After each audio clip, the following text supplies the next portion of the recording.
individ, i respektuar apo jo qoftë, por në këndvështrimin tuaj ka marrë votat e subjektit në cilin ju aderoni. Pra të kujtoj që janë votat e Partisë firmat e Partisë Demokratike. Votat ja ka dhënë lapsus, firmat e Partisë Demokratike. Pra është avokati Edi Ramës.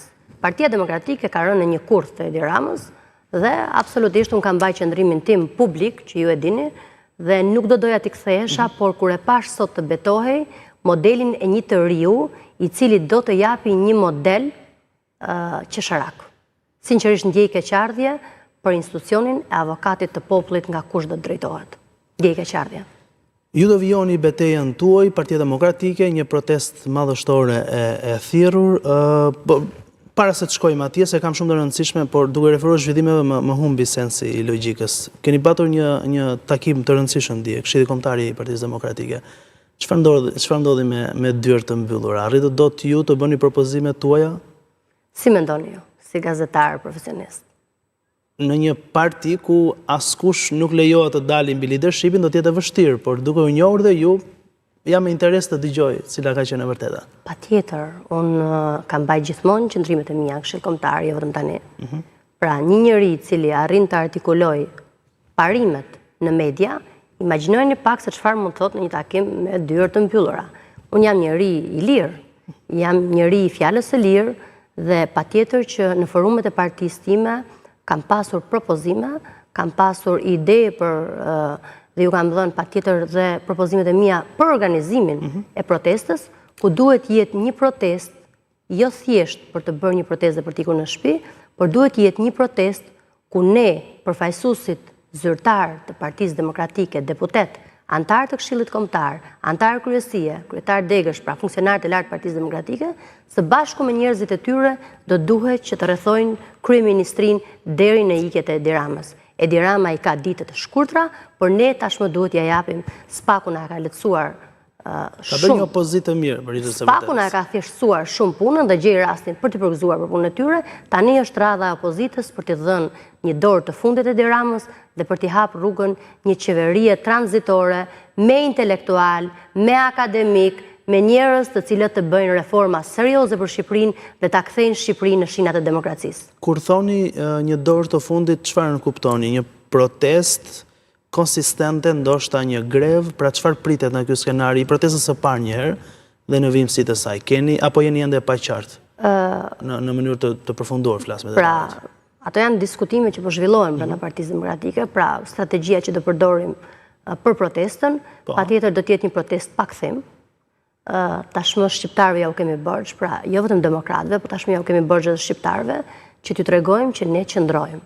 Dhe fillimisht do t'ju tregojmë ne, pra ne opozita e vendit, që kemi detyrën kryesore për t'ju dalë zot, jo vetëm demokratëve, por edhe shqiptarëve, është detyra jonë që të qëndrojmë aty deri në rrëzimin e Edi Ramës.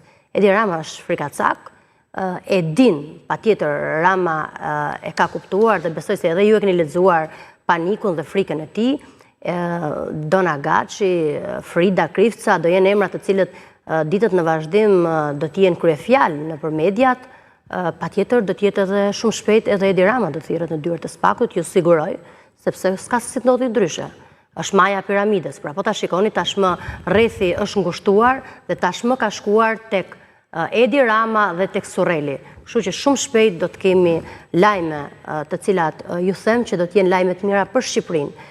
Një kryeministër i cili është arkitekti i krimit, i korrupsionit, i shpopullimit, i dramave të mëdha që i ka ndodhur këtij vendi, nuk ka rrugë tjetër veç se të jetë dhe të japi llogari përpara shqiptarëve. Janë akuza të përsëritura nga ju dhe nga Partia Demokratike. Politika është llogaridhënie. Thelbi është protesta. Protesta ku konsiston? Nuk më dha detaje konkrete. Thatë që jeni organizime sipër, çka do thotë? Një protestë një ditore, 2 orëshe për përcjell mesazhe, ndoshta ndonjë incident që mund ndodhi dhe është mund të pritshme. Një protestë që do ta trondisi Edi Ramën. Një protestë që do t'ju kthej shpresën shqiptarëve. Data 22 dhjetor do t'jetë dita për t'ju kthyer shqiptarëve shpresën. Do t'jetë fundi Edi Ramës. Më besoni që qytetarët dhe shqiptarët janë të vendosur për të qëndruar deri në ikjen e Edi Ramës. Ajo çka do duhet të bëj Edi Rama është të jap dorëheqje, nëse ka pak, nëse i ka ngel sado pak. Që thotë jeni të gatshëm ndoshta të nuk do ta them kështu popullore, po të jetë opsionale dhe dhuna apo përplasje?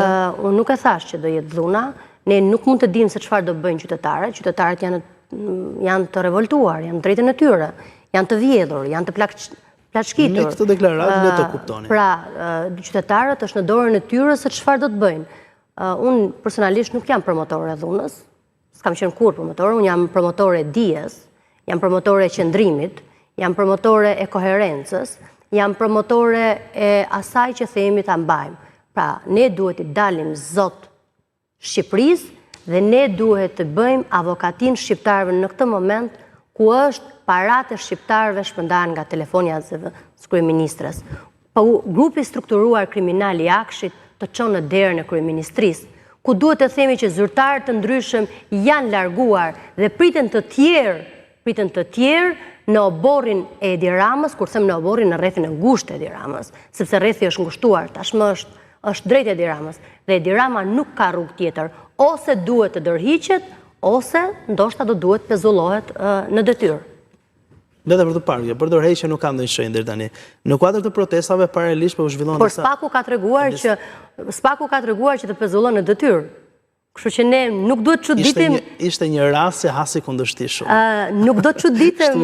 Unë personalisht nuk do të çuditesha që Spaku ta pezullonte kryeministrin. Kjo do të ishte dëshira juaj, jam i sigurt, në forcë politike që jeni është krejt normale. Erman, më lejo t'ju them që Edi Rama në këtë moment nuk ju thot dot Amerikanëve që nuk vini dot t'i kërkoni lekët tek xhepi im. Dhe Edi Rama e di mirë sa është Sahati në këtë moment. Pra kjo tashmë nuk ka thjesht sugjerime opozite apo Spaku. Këto janë sugjerime